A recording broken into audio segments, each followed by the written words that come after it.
Hey, welcome to the Extra Podcast. My name is Daniel, and I'm joined around the table by Greg Harris and Jeff Bucknam. Greetings, gentlemen. Welcome back. Hi, Daniel. Good to see you today. Daniel Markin. We were just talking before the episode here about radio voices, and that was mine. Yeah, in our pre-production meeting, we're talking about what would bring this podcast to the next level. And we thought having a legit radio host with a radio We don't voice. have a legitimate radio personality. Where's Paul Siemens when you need him? Paul's got that radio voice, those sweet, soothing baritones. Yeah. The tannins? No, that's a flavor thing. know. What's the... Greg, your voice is not Greg, that give soothing. us, if you had, give Come us, on. Give us Come a on, radio guys. voice, Greg. Give us a radio voice. Come on. What's wrong with my voice? What are you talking about? I don't have a radio voice. No, you don't. Hello, podcast listeners. Wow, see, you could put one together. Is the Extra Podcast. See, I would have to go more Like hush, a late hush, night. Kind of like a late night for as you've fallen asleep. Yeah. Our first caller has a problem with insomnia. Hi, Jerry. It's With insomnia. Yeah, I can't sleep! I've been up all night! good Okay. stuff. Well, that was fun. That was fun. Well, I mean, gentlemen, next thing I want to talk about, the listeners want to know this too. It is turning into that fall season already. And the summer's over. Yet Jeff still wears shorts. But as it gets colder, we want to be warmer and we stay inside and often indulge in comfort foods. And the people want to know, what are your guys' go-to comfort foods in the winter? Winter comfort food. I Or like any comfort food. I'm a big fan of the shepherd's pie. Ooh. Do you like it with peas or without the peas? Is that because you're a pastor, Greg? No. I think that That's shepherd's funny. pie, the only way I can eat peas is probably in shepherd's Yeah. pie. See, I don't care. You can almost throw any vegetable in there and I'll be fine. Really? Just because it's mushy? The amount of like mashed potatoes and like the meat, saucy meat kind of thing going on is that your favorite?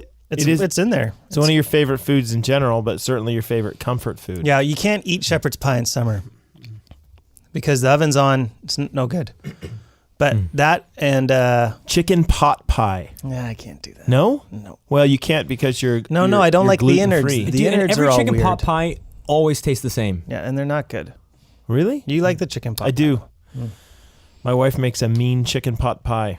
We learned how to cook it from some people from Kentucky when I was living in Dallas, and so it's got that southern touch to it. So I do enjoy one of those. Hot sauce? It's 70% gravy. What did you just say? Do you put, Hot sauce? Do you put hot sauce on the chicken Who would pot put pie? what?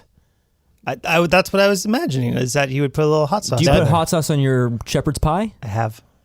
Why would you put hot sauce on chicken pot pie? I don't Yeah, know. that's like putting ketchup on pancakes. Kate. Whoa. Do Sorry. people put ketchup on pancakes? My sister did once. She's like, yeah, I'm going to put ketchup on pancakes. Had it on one pancake, didn't eat any of the pancakes. No. No, that's a Dad rough. took us out for a nice little McDonald's breakfast. It was ruined. She didn't eat any of them. Your Sad. dad's a class act. Yeah, it was Dad's cooking breakfast At McDonald's. The hot at the cakes. Walmart McDonald's. Not even a real McDonald's. It's the Walmart. It was the McDonald's. Walmart McDonald's. Ah, memories, eh? Yeah. Oh, take me back to that Walmart McDonald's. The summers. They Simpler- just what do Walmart McDonald's Simpler make times. breakfast? Yeah, hotcakes. No, they don't. That's Really? hotcakes. Also, it bothers me that they're called hotcakes. Why would you be finding yourself inside of a Walmart that early on any given day that you would think, you know what? I haven't had breakfast. I'm over there to that McDonald's and I'm gonna eat some of their breakfast. McDonald's breakfast is pretty great, I saw but I'm just a little surprised that they have it in the Walmart. a video recently about a lady who at like 10 a.m. really wanted chicken nuggets from McDonald's, and they weren't selling them yet. And she had a full-blown meltdown, punched in the window, threw Really? something through the drive-through window to break it. She was really dedicated to these chicken nugs at 10 a.m. in the morning. That's pretty ridiculous. She's like, you have them. They're Just- there. Just put them make in the them. fryer. Why won't you do this for me? Totally. Oh, boy. So we hope that this extra podcast is the chicken McNuggets for your soul. Oh. And maybe even the chicken pot pie for your soul. Yeah. Hey, Jeff, is that your comfort food? Like a dessert? What is your deal? Nah, comfort food. I do enjoy, quesadillas. Oh, yeah. I like it, like if my wife asked me today, what would you like to eat for just in this special, I might actually choose pizza or quesadillas. Is that awful? No. No, Jeff, it's your birthday. What would you like me to cook for you? Probably for your birthday? pizza. Isn't that awful? I'd say don't cook it. You need to go and get it. Because there's no better food in the world than pizza. Because No, here's the there thing. Homemade pizza is not the same. No. Like when you buy the dough separately No. and you make it at home, it's not the No, it same. doesn't taste I don't right. know what it is. Okay, what about taking like Delicio, or you buy one? You're from the getting- freezer? You're Those are getting closer. Those are pretty good. But you think it has to be? You go pick it up and it's steaming, and they just Yeah, in a yeah. cardboard I've had box. some meals before. I've been to some nice places before. I've been in New York at the Ruth's Chris Steakhouse in New York. And I remember sitting there eating this steak at the Ruth's Chris Steakhouse, thinking to myself, this is really lovely. I wasn't paying for it, so it was really, really lovely. So I was eating this steak, and I thought to myself while I was eating the steak, here I am in the middle of New York, and I think if you had asked me ahead of time, would you rather go to the Ruth's Chris Steakhouse, eat this steak, or get one of those 99-cent slices of pizza, I probably would have chosen the pizza. You think so? So, but I love the pizza. It's awful. Why can't pizza be better for you? What about hot dude, dogs? I was kind of put off by the No, not hot dogs. the New York pizza, like with the 99-cent piece, because No, they yeah. pull it off the. It was like a cold piece under and their then they lamp. heat it up. No, but he put it in there for like 30 seconds. Yeah. I'm like, I thought this would be better. It was kind of sad. No. All right, gentlemen. You let me haven't tell tried enough 99-cent pieces of pizza in New York, then. what's There's more. your comfort food, My Daniel? comfort food that got me through my dark days of college, those cold winters in Chicago. Top ramen. No, it was Nutella. What? And what I would do is I'd buy a box of Ritz crackers, and I'd have a tub of peanut butter and a tub of Nutella, and I would like ration them out and put them on make little Little chocolate bars, sandwiches. little sandwiches, yeah, and put them in between. And then I had to kind of ration the crackers, so then it'd be one cracker. Then I'd run out of peanut butter, and so I just put Nutella on the one cracker. Then I ran out of crackers, and I remember I got it's lost. either an ultimate low or an ultimate So high. I got and lost just- into what you had left there. just Nutella. I'm No, not gonna lie to you. I would just have the spoon of Nutella. and I that got was- two follow-up questions. First of all, why don't you call it Nutella like every normal person? Okay. Second question, what classifies a comfort food? I'm saying I think Like, it's how does that basically- fit? I know. that fits because I'm. I feel like it needs to be like a warm. It needs to be soup. It needs to be like a warmish. Had you put that in a soup, then you know, it would Greg, be fine. I specifically left this question vague to allow all views and all comfort foods to be added to this. And now you know? this is in a safe space. Now I this is not triggered- a safe space. I just created and you know rules. what? Shepherd's pie isn't that good, Greg. I was Whoa. joking. So Wow. well, guys, there's a lot of tension. Daniel's triggered. There's a lot of tension in this room right now. Jeff he can't even look at us right now. No. And anyways, we have some other things we want to talk about. That being that Jeff preached a sermon this week on Romans. Here we are. We're back. We're back in Romans. And Jeff, you did a sermon. What was it about? It was about Romans 5, verses 12 to 19. Which is a passage that's historically been known mostly for the first of those verses, which is in many people's estimation the justification for the doctrine of original sin, meaning that we are born dead in our trespasses and guilty in Adam, which means that Adam is our federal head. He is the representative of all of us, and so in the garden when Adam sinned, his sin was passed on to all his sin, or the guilt of his sin and all the implications of it, the proclivity toward it, all that sort of stuff was passed on to all who are born in the world. So this has been a doctrine, by the way, even in the earliest days of the church when it was being defended by Augustine, that it came under a lot of critique by a guy named Pelagius. And the church decided in the end that Pelagius, whose view was basically that we shouldn't, that people are born like neutral, and they only are they are only nurtured into their evil. That his view was seen by the church as actually ultimately being heretical, and so the church sided with Augustine on this one. So to believe that we are not born in sin. Now, there's lots of different ways that people can understand that. But to believe that people are not born bent in on themselves at the very least, or born guilty, is actually has been historically considered a heresy. And where was that decided? Was that at the Council of Nicaea?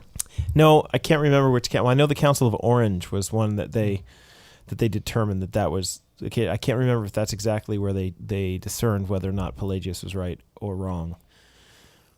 But that was the big issue. And the people today, it's funny because you say things out loud about original sin, especially in the day today, where you say it to people. Well, people are born sinners, and the reason that they sin is because they're sinners. Mm-hmm. They're not sinners because they sin. Okay, so that's the distinction. Mm. Pelagius was arguing, no, people are sinners because they sin. Sin is not a necessary thing for them to do. Augustine was arguing, no, people are sinners. People are sin because they're sinners. That they're born guilty and bent in on themselves, and that's why 100% of people sin. Is because it's fundamental to how they're born in the world, in Adam. And so without the grace of God acting on their behalf, there's no way they can get out from this. Of course, the problem in the 21st century, especially now, is that we're such individualists. We just recoil at the idea of being held accountable for the act that someone else does, even if he is our federal head, as the theological language goes, even our representative. So I have a question about this text, one that I've received, and I don't know if I've always answered it very well. Do you mind if I ask you one? You can ask me any of the questions. Hey, Greg, why don't you ask Jeff Doesn't the question? mean that I can have the right answer. Guys, permission to ask the question? Permission granted. Thank you. Greg. Verse 19. Yes, I think it's verse 19. Nope, I'm wrong. Verse 18. Permission Guys, revoked. Permission revoked. Yeah, 18. Consequently, just as one trespass resulted in condemnation for all people, Yeah. so also one righteous act resulted in justification and life for all people. Yeah, it sounds like universalism, doesn't it? So that the critique that I've heard at times wasn't even necessarily against original sin. They said, "Okay, I'll grant you original sin, but then you have to grant me universalism." Yeah, I think that unfortunately this is one of those situations. This verse needs to be understood in the wider framework of the entire book of Romans. So the argument here would be in favor of universalism, that everybody's born in sin, right? Without in Adam. exception, without Right. distinction, every single person. Every person is born in Adam, which is the argument of this passage. Then all are made righteous, is the language of the passage, Yep. in Christ. And the same word all appears in both cases, and so it would be unnatural for you to interpret it as all in the first phrase, that all are born in sin and then in Adam, and not interpret it with the same sense in the second phrase.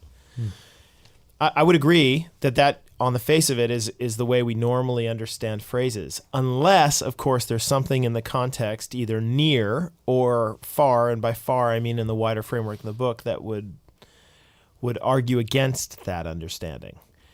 And up to this point, it certainly seems that faith is necessary in order for one to be in Adam. Even in this passage, it talks about those who receive the gift. Romans chapter 4 is about the faith of Abraham, right? And how that is the way that one enters the covenant blessings as opposed to birthright, okay? So if faith is necessary for this to take place, then the opposite is also true, that those who don't have faith are not inheritors of the blessing. And the further on you go in Romans, you find that, in fact, there are lots of people who don't have faith who are actually condemned. So, again, the wider context shows that an isolated understanding of this verse, severed from its context in those ways, is really a bad way of reading it. It is probably more likely that Paul, this is a rhetorical flourish on Paul's part. I flourish by that. I mean that he's using the word all parallel so that he can show that the same federal headship that took place in Adam is the same federal headship that takes place in Christ. Okay, so he wants to equate these things. And so does he mean that everybody apart from faith is saved? No, he means all who have faith or who have received, and that's why he makes that statement. I think actually it's in verse 17 that he makes that statement. So immediately preceding that verse, he talks about receiving the gift of righteousness. So again, it is probably, if you're going to be a universalist, this is the best biblical argument I think that you could have. The problem, of course, is that the argument falls down the moment you start connecting this verse to the verse immediately preceding it, and then to the wider framework of Romans. You should also know that Paul likes to use the word all in Romans, especially to talk about all kinds in Jew and Gentile. I don't think that that's necessarily the case here, but I do know that his goal in this book is to show that the Jewish people, by their birthright, don't have some special pathway to God that Gentiles don't have, that actually it's by faith now that one is made righteous before God, and that applies to Jew and Gentiles alike. So then, Jeff, if I hear this, when I hear what you're saying about it's by faith that we are saved, what about those, and this is the question that gets brought up a lot in this, is what about those who don't yet have the ability to come to faith, aka children? Yeah, so that's the big pushback regarding the doctrine of, if we really kind of cleared the decks, that's actually, I think, the most pressing reason why people reject the doctrine of original sin. It's because if that's the case, that people are born guilty before God because of what Adam did, so they're born in sin, born guilty in Adam, that means that, a child who dies 5 days into their life or 2 years into their life, pick whatever, that child is actually a guilty sinner before God, even though they themselves haven't maybe actualized sin to a particular level in their life yet, because they haven't had the experience. They are guilty of the sin of Adam, which they were born in because he was their representation. So this has been, so people, like, obviously, if you have children, we recoil at that idea. My goodness, are you kidding? There's no way that could be the case. And so the church has answered this question several different ways, okay? My overall thought, I'll give you some of the answers that the church has given, and you can determine which ones you think you like. When I say you like, the ones that you think that are most biblically, defensible or instructive. My big goal, though, is for you to realize that just because there is a challenge here does not, in terms of its application, and what does this mean? So you're dealing with an implication of this doctrine. Just because there's a challenge with the implication of the doctrine does not make the doctrine untrue. That's a really bad way of doing theology. I don't like what this doctrine's going to mean, just in my spirit. So because it doesn't meet well with my spirit, I'm going to reject it. Well, no, that's fine. But the best reading of Romans 5:12 that I can make sense of it is that when it says that all sinned in Adam, so death came into the world through Adam's sin, and because of Adam all sinned.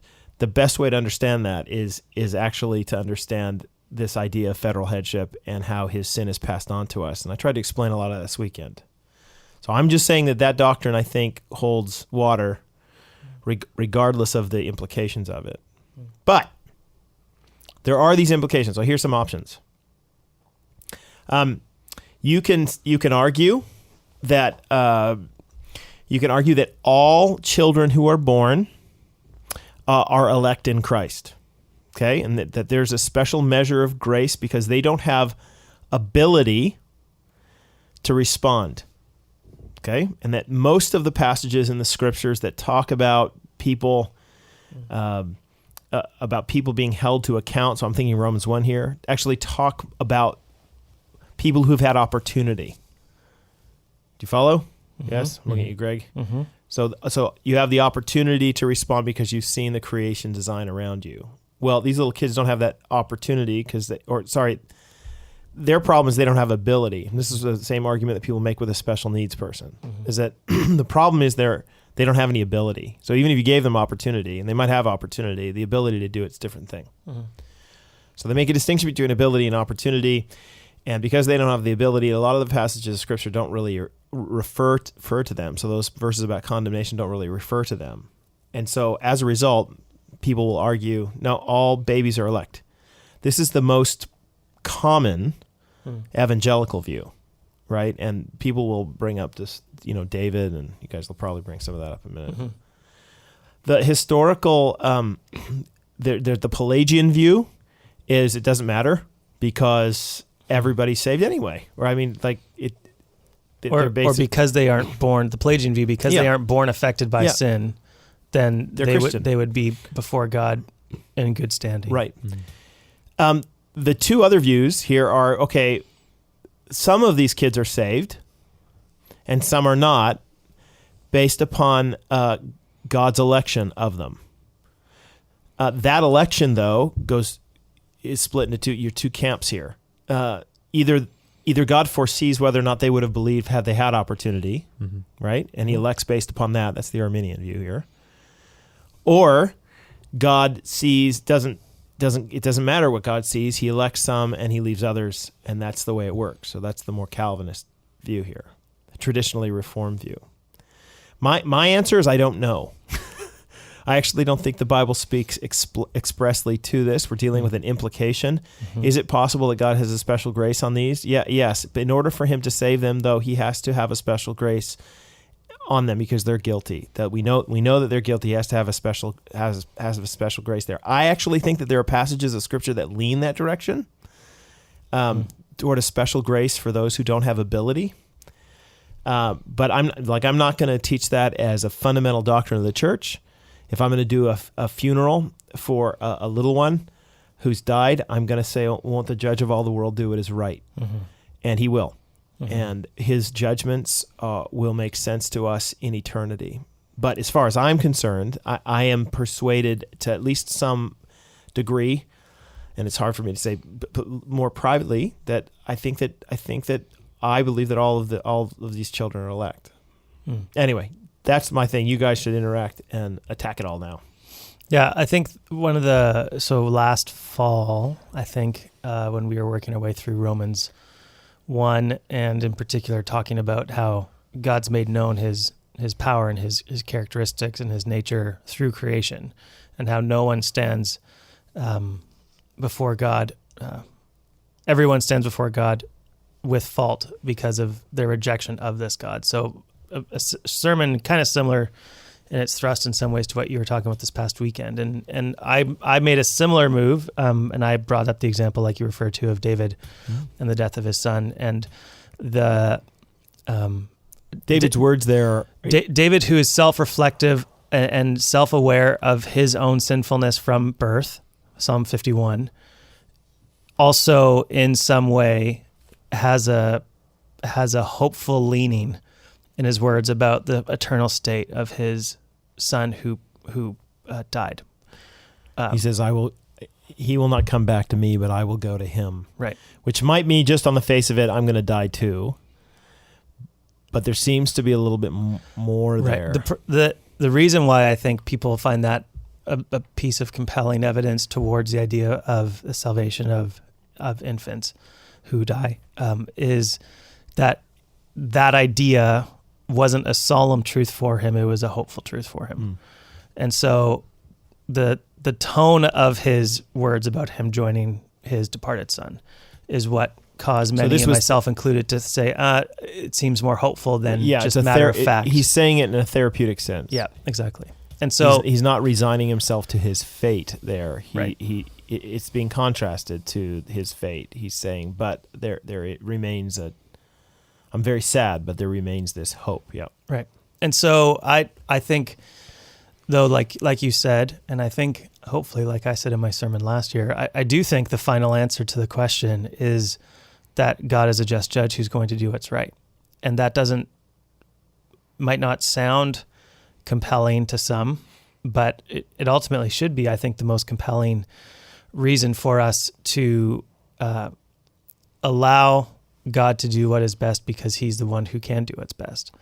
Well, it's a place that puts it, we end up saying we trust God and his wisdom over and above ours, which is, honestly, is the place of Christians. All Christians should say that to God. Your wisdom is greater than mine. You reason better than I do. You're more just than I am. Therefore, And more merciful. more merciful than I am, more compassionate than I am. Yep. So I'm going to leave this to you. The reason I kind of argue at ignorance or agnosticism on this point is that I just don't think that there's any expressly stated passages that speak this way. We're in the realm in some ways of conjecture and implications of passages. So to develop and build a theology based on implication to me is not the greatest thing to do, right? So I hold those implications a little more loosely. So I if you have a viewpoint that I don't think that the universalism's right. I don't think Pelagius was right. So I eliminate his viewpoint. I'm not an Arminian, so I eliminate that. And some of the ways that Calvinism talks about this, I don't love either. So yeah, I'm not alone, which makes me happy. But maybe that's, in my viewpoint, maybe that's though because, in my spirit, I can't handle the idea of an infant, dying and not being received into eternity with Christ. So I'm willing to acknowledge that maybe there's a certain level of, I don't know. Yeah. I think when I think about this question, like I don't have nearly the expertise in studying this kind of stuff as you guys would. But again and again, when I think about this, I come back to the judge do what is right. Yep. And I just find with so many other things too in the Bible, when there's like issues where you can go either way and you're just not sure, there's such a comfort in being able to say those words and saying, well, won't the Lord know and do what is right in the end? Yeah. And being able to sit there and just have peace about that. I think that is I think that truth that God will do what is right is a necessary foundation for anyone who wants to think about theology. That no matter where you go down your study and your interest in the things that poke you and prod you and make you want to study further, having that as a foundation, as a starting point is really helpful, because there's going to be other theological issues that come up in different passages that we're going to read and in other books of the Bible. And if we don't have something as foundational as God is good and is going to do good things because he's good and he's going to do what's right because he's just, then you can get into all kinds of different weird, bad ways of thinking through issues where we're trying to solve problems with solutions that we think is best. Yeah.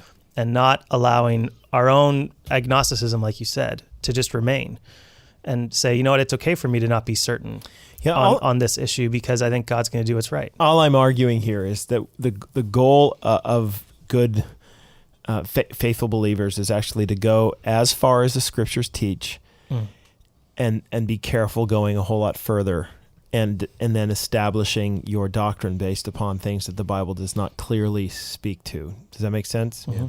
So I think, unfortunately, the church is rife with people who are making connections or implications of the Bible that the Bible itself doesn't make those connections. And I think we can talk about those in the realm of philosophy and these sorts of things, and those are all, it's fun, it's helpful. I think there's probably some level of truth in the conclusions we're going to come to, but I think we have to hold those kind of loosely.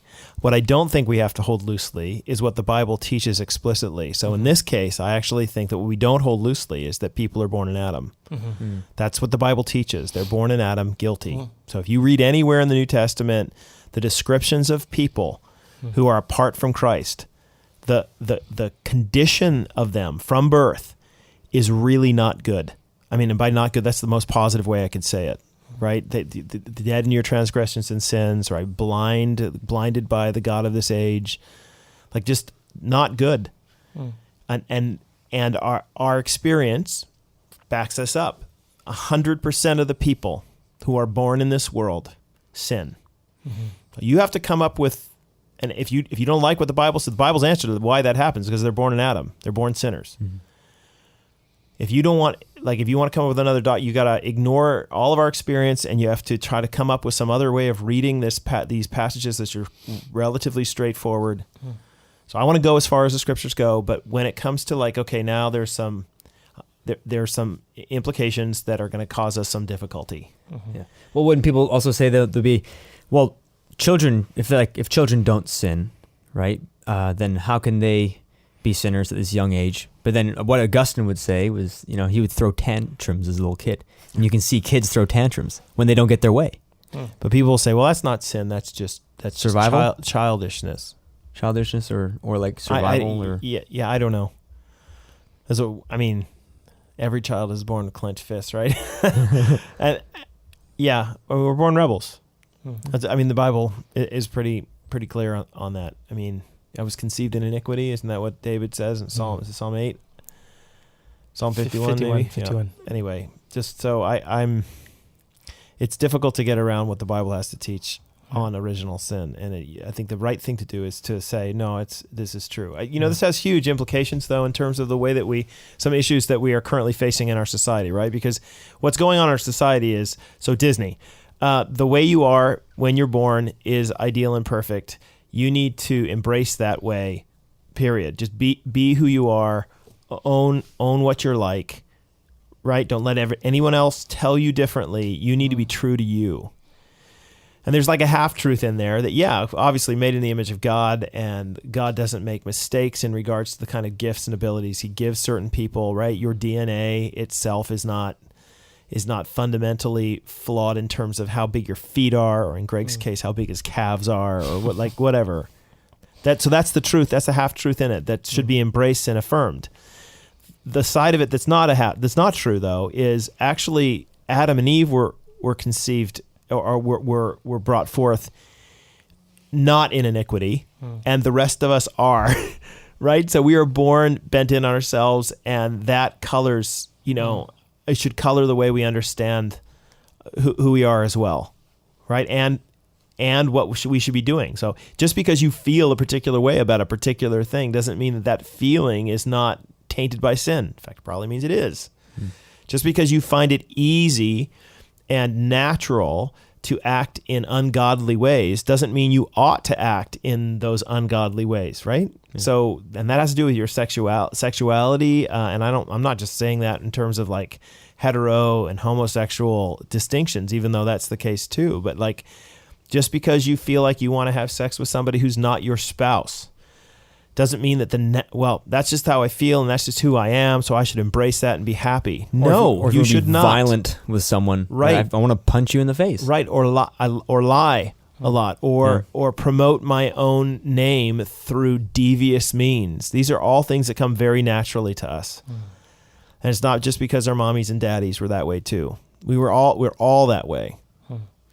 So we got to fight, and that's what if you don't embrace this idea, then you will not make any sense of the Bible's doctrines of sanctification about, putting off the old self and putting on the new, and all of that stuff will make no sense to you, because you'll be like, why would I be putting off my old self if I was just awesome to begin with?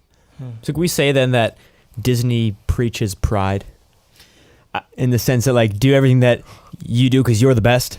And you deserve it the most, and you're the greatest. I think the doctrine of original sin is like the most repugnant doctrine to the Western world. The idea that you are not perfect and awesome the way you're born, that actually there's something fundamentally flawed about you. But it's honestly, so that's my argument this weekend. It's the only thing that actually explains the condition of our world. Right.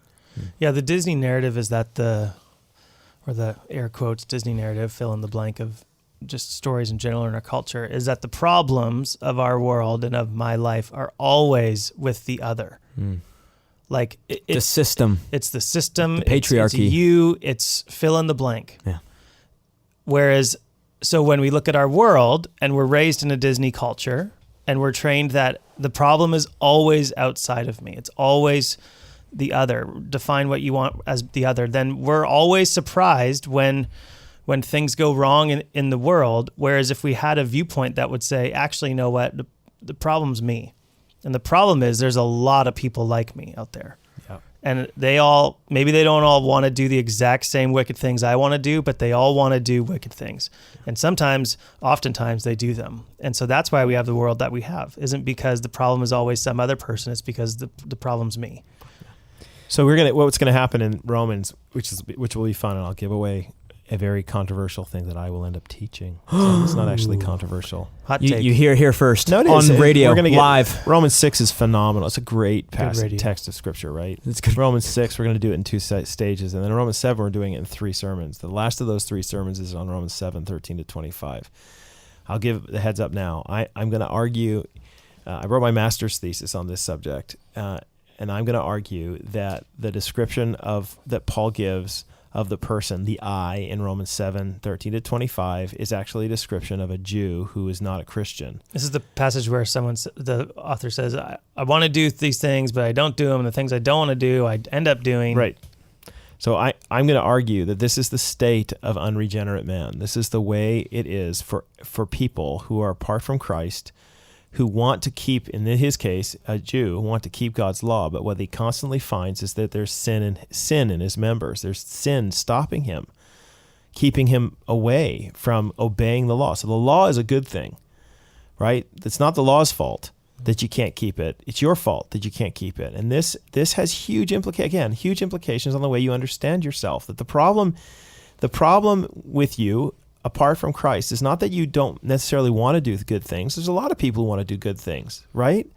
They want to keep, and I'm saying here, the people who are not Christians, they want to do all sorts of good stuff in the world. I mean, they want to be moral in many cases. They have certain morality as part of being made in the image of God, that they have these sort of moral frameworks and a conscience that's working in. The problem with them is they can't keep their conscience, and they don't keep their conscience. And that passage is a description of what actually goes on. You know, it works from the mind, and then he plays it out like it's in my mind, and then it works itself out, and it gets into my members, but my members are under the reign of sin and death, and therefore my members being my body parts, right?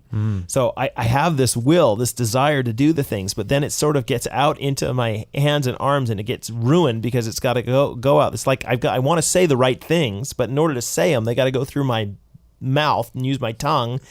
And those members mess it up because, so I'm this tortured person who wants to do good, but I can't ultimately do good. And who will deliver me from the body of this death? And the answer is Sunday school, right? Jesus. Jesus will deliver me and did deliver me. And that's why you have in Romans 8 the promises that you have. There is now no condemnation for those who are in Christ Jesus. Yeah. And Greg, I mean, that exactly like, that answers what you were saying about how do you understand the world. Like as a Christian, that the idea that Jesus still redeems, that helps me understand the world and have a solution to it all, to all the messed up things we see, right? Right. And then the good news is he'll come again and he'll judge and do what is right. That worldview is the fundamental difference, though, between Christianity. I actually think it's the explanatory power of Christianity for our world today, and which is being rejected at every turn. But it's so powerful in its explanation for what's going on. Yeah, that's why I want people to people say, oh, there's no proof of Christianity. Well, actually, the doctrines of Christianity are demonstrated quite easily. Doctrine of original sin is not even hard to show in the life of people, and all of the other things that people make up. I mean, honestly, evolutionary biology and stuff, which would argue, of course, that death is a good thing. It's actually the thing that drives the human race forward. Just don't make any sense compared to what the Bible does in helping us understand our world. Good fun. This is good radio. You say that every time. So maybe every time it's good radio, except or are you just saying it? Hey, you know who normally joins us on this show? Andy.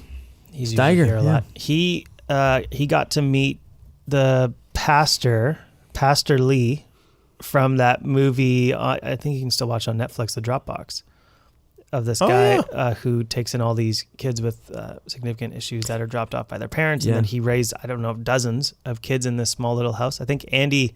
He posted a photo about it today. Was interviewing that man today. Yeah. In South Korea. Yeah, he's filming. And you guys, if you're on Facebook, go to the Facebook and follow The Human Project. That's Andy's thing he's working on now.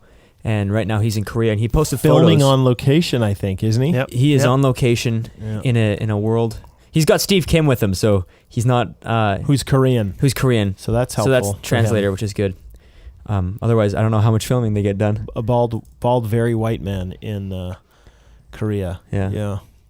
But he posted a photo today. You can see it. There's like a little box. Mm-hmm. It looks like an oven. Like it's that's like almost like a microwave. Yep. It's that size, and that's where people drop off their babies. Yep. Wow. And there's a common thing. They said there's something like 20. Is it 20 or 40 babies a month that are dropped here? This orphanage takes in. Amazing. Like it's remarkable. It's crazy. Yeah. And so, anyways, he posted a photo, and he was talking with the guy today. So it's good work that this pastor's doing, but it's gonna be interesting to see this film that Andy's making, and you can follow the production and the preparation. It'd be a weird time to be in Korea right now, wouldn't it? Oh, I mean, of all the places in the world to be, that's like I would think the geopolitical hotspot of the day, is it not? Yeah.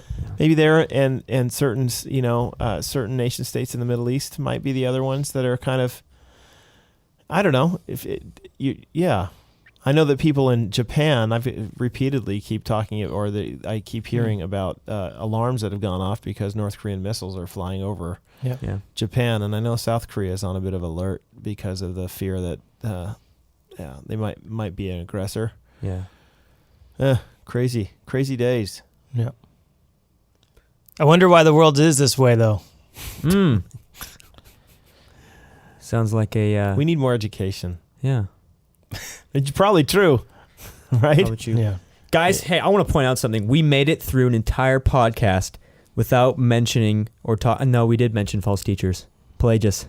Darn it. We tried. Yeah, We could always have our own podcast called False Teachers where we... Steve Weens came up to me last week on Wednesday or something, and he was like, "Hey, Our executive pastor. good podcast. Stop talking about No more false teachers. Yeah. We're done. Okay. See you, Steve. Okay. See you, Steve. Thank you. Get back. Which was a point he didn't probably need to make because we felt the same way. Yeah. Like, No, okay, not that we didn't appreciate the questions, and they were good questions, and I guess our conversations just kept taking us that way. it Look at eventually gets to a dead end. You are the voice of the people. Look at you defending the people. You know, I'm just trying to give the people what they want. Daniel, you're every man.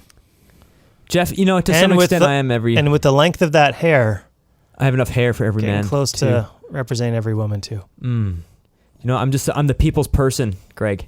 Was that? I'm trying. Was that over the line, Jeff? Was that a little over the line? Look, Greg, listen, I'm okay with men having long hair or short hair. Yeah, Greg. It's not a problem for me. Wow. Thanks, Jeff. You guys are, wow. All right. Too bad Andy's not here. Andy would be on my side on this I don't know, man. by default. He's got hair envy. He always talks about it. That's true. I'll be sitting doing my work, mind my own business, and Andy's stroking my hair. I'm kidding. He doesn't do that. Or maybe he does. I don't know. You'll have to tune in next week to the extra podcast. Is this a tease? Is this going to be your tease? I have no idea. This is our, the sign-off tease. okay. We still don't have a sign-off, gentlemen, and I don't, it makes me angry that we just kind of end it like a wheels fall off the bus. So if you think you have a good sign-off for us, would you please contact us? Email us at extra@northview.org with your sign-off suggestions, or contact us on Facebook. Maybe something that is a little bit better than have a great day, or listen to us next time. Something for the people, but give the people what they want, right, Jeff? Have a great day. Okay. We'll see you next week.